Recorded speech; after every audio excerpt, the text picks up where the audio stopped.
নোটে শাক ভাজা দিয়ে আমি এখন ভাত খাবো।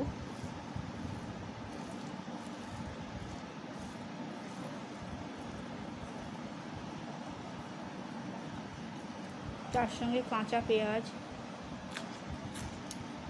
একটা কাঁচা লঙ্কা।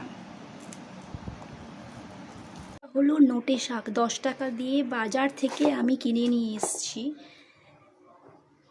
শাকের শক্ত ডাঁটাগুলো বাদ দিয়ে সবুজ শাকটা নিয়েছি আমি, ফ্রেশ যে শাকটা বেছে নিয়েছি। নোটে শাকটা ভালো করে আমি বেছে ধুয়ে নিয়েছি, এবার কেটে নেব। কালো জিরে, 2টো শুকনো লঙ্কা ফোড়ন দিলাম।